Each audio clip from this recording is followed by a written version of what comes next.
میں مطلب میری اپنی سوچ ہے، جیسے ذکر کیا اچھا قلب کی صفائی کے لیے اپنے آپ کو درست کرنے کے لیے، کیا اس کو کرنے سے ہم دین معاشرے کو یا جو اللہ تعالیٰ نے ایک نظام دیا ہے وہ ہم ان فیوچر 50 سال 100 سال ایون اسلامی کنٹری میں وہ لا سکتے ہیں؟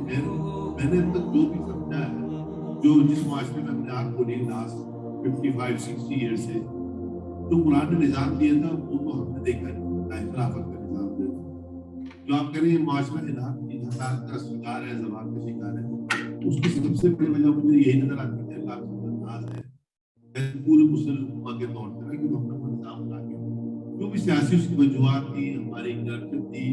میں نے تو جتنی بھی تاریخ ہے وہ مغلوں کی پڑھی ہے، یہ عثمانی اٹومن امپائر پڑھی ہے، ہری پڑھی عیاشیوں سے اور سازشوں سے قتل و غارت کری، سب نے ایک دوسرے کی گردنیں کاٹی ہیں، عورت بازی کی ہے کھل کے، چاہے وہ مغل بادشاہ بننا 900 سال حکومت کرنے کے بعد بھی انڈیا میں آج بھی ہندو باقی، مگر جو بھی اسلام پھیلا ہے لوگوں بھی اگر وہ پیرنٹس آپ دیکھیں دادا پردادا وہ ہندو ہی ہوں گے۔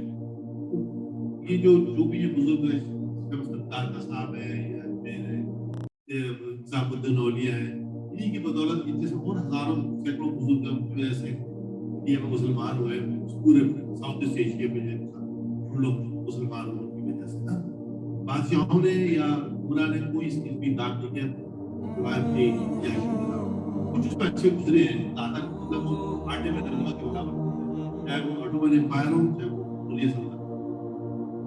اللہ تعالیٰ ہم سے، میں نے جو دیکھا کہ ہم سب سے ایسے اوپر ناراض ہے اس لیے کہ وہ نظام اس پورے عرص پہ ایک ہی زمین پہ بھی جو کہتے ہیں نا دارالاسلام، وہ صرف اسلام آباد تو ہے لیکن اسلام نام کا کوئی کہیں نہیں ہے نہ۔ سعودی عرب میں میں نے وہ اسلام دیکھا، سعودی عرب میں پہلی دفعہ گیا میں نے، جو ہم نے کتابیں پڑھا اتنے اخلاق کے اچھے جو ہم نے پڑھا کہ دیا جلانے کے اس نے بجا دیا، اس کے دیے کے پیسے مطلب اس نے جان نہیں دیا اور شرف کی تھیلی اٹھا کے ہم نے جو سواری ہے حضور صلی اللہ علیہ وسلم نے اس کو دے دی۔ ایسے اخلاق والے لوگ ہم نے تو ایک سے ایک بدتمیزی جو میں نے جو دیکھا میں اپنی کیا وہ ایئرپورٹ سے لے کے اور کعبے کے دروازے تک ایک سے ایک وہاں بدتمیز انتہائی، جس اسلام کا کوئی جو ہم نے پڑھا تھا اس میں اپوزٹ پایا ہے نا۔ وہ جب تک میرے لیے تو قلب کی صفائی ہو گئی، چلے ہماری ہوئی بہت سے لوگوں کی تو چلو ہو گئی ہوگی، لیکن اس سے کوئی چینج اس لیے کہ اللہ کا نظام نہیں ہے۔ جب نظام نہیں ہے تو جب اللہ کا نظام ہوتا ہے اس میں ہماری کبھی کوتاہی ہے کہ اللہ تعالیٰ معاف کر دیتا ہے۔ جو نظام ایکچوئل میرا خلافت کا نظام قائم ہے، سیم ایسے جیسے میں نے کراچی سے گریجویشن کیا تو ایک یونیورسٹی کے اندر یا بورڈ آفس میں کوئی جان پہچان کرتے ہیں، ان کا یہ کہنا تھا کہ بھائی بچے کو تم چاہے اس کو آتا ہے نہیں آتا ہے ایگزام میں کاپی وہاں بیٹھ کے اس پیپر جو اٹینڈنس شیٹ ہے وہ سائن کریں، چاہے کاپی خالی چھوڑ کے آ جائے میں پاس کروا دوں گا، لیکن اگر وہ اٹینڈنس نہیں لگائے تو جائے گا نہیں، نہیں ایٹ لیسٹ کاپی میں چاہے جو اس کو آتا ہے لکھا ہے نہ لکھا ہے اٹینڈنس شیٹ اور کاپی پر رول نمبر وغیرہ لکھ کے پورے دن بیٹھ کے گزار گیا۔ تو کہہ رہا وہ کاپی میرے پاس آتی ہے تو رجسٹر ہو کے نمبر دینا میرا کام ہوتا ہے نا، اس نے 0 نمبر دیا ہوگا میں 40 اس وقت رجسٹر کا زمانہ تھا نا، لیکن وہ نظام میں وہ داخل ہوا ہے تو اس کی کمی کوتاہیاں میں کر سکتا ہوں۔ یہی اللہ کا نظام ہے کہ میری زندگی کے نیچے ہو، انتظام کے نیچے ہو، ہماری نماز میں کوئی کمی ہے یا جو بھی تھوڑی بہت کمیاں رہ گئی میں اس کو نظر انداز کروں، تو ہمیں اللہ تعالیٰ پنش کر رہا ہے کہ ہم نے وہ نظام کے لیے چیز کر رہے ہیں۔ ہم لوگ نماز روزے میں تو لگے ہوئے ہیں یا صفائی کے اندر بھی کچھ لوگ لگے ہوئے ہیں بہت تھوڑے سے، لیکن وہ جو نظام ہے پتہ نہیں وہ اس کے لیے کب آئے گا، وہ میری طرف ہوتا ہے کہ ہماری زندگی میں آ جائے، لیکن لگتا نہیں ہے کہ وہ خلافت کا نظام ہمارے ہم دیکھ سکتے ہیں۔ سوال کیا تھا؟ سوال یہ کہ تقریر تو بڑی بہترین ہے، سوال کیا؟ ہمارے خلافت کے لیے آپ اس پہ انیشیٹو لینا چاہیے یا نہیں لینا چاہیے؟ اچھا دیکھیں، رسول اللہ صلی اللہ علیہ وسلم نے جس انداز سے کام کیا اسی انداز سے کام ہو سکتا ہے، ٹھیک ہے۔ رسول اللہ صلی اللہ علیہ وسلم نے 13 سال مکی زندگی میں کوئی انسٹیٹیوشن نہیں بنایا، کوئی نظام نہیں بنایا، شخصیتیں بنائی، بندے بنائے۔ پھر مدنی زندگی میں پھر انہوں نے نظام بنایا، مدنی زندگی میں پھر انہوں نے انسٹیٹیوشنز بنائے، مدنی زندگی میں پھر انہوں نے دیکھو سارے کے سارے 13 سال مکہ شریف میں رہے نا، ایک بھی مسجد نہیں تھی مکہ شریف. پہلی مسجد جب بنی اسلام کی تو وہ مسجد قباء بنی.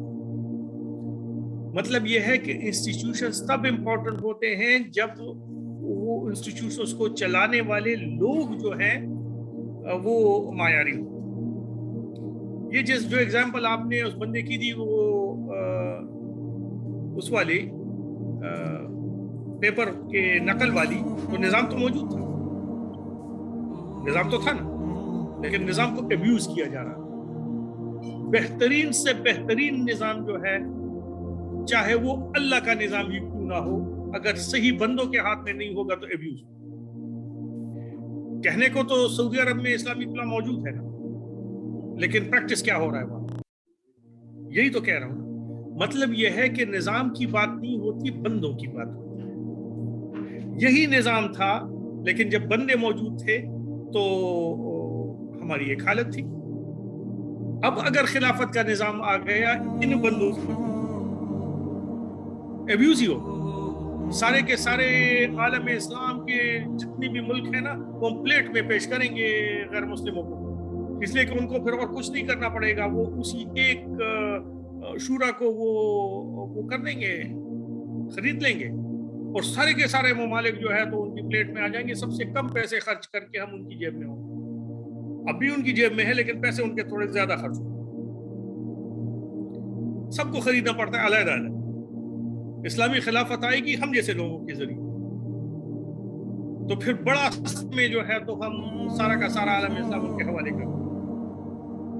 بات انسٹیٹیوشنز کی نہیں ہوتی ہے، بات کسی بھی نظام کی نہیں ہوتی ہے. نہ یہ اسلام کے سیاسی نظام کی بات ہے، نہ اخلاقی نظام کی بات ہے، نہ جو ہے تو اس کے معاشی نظام کی بات ہے، نہ معاشرتی نظام کی بات ہے.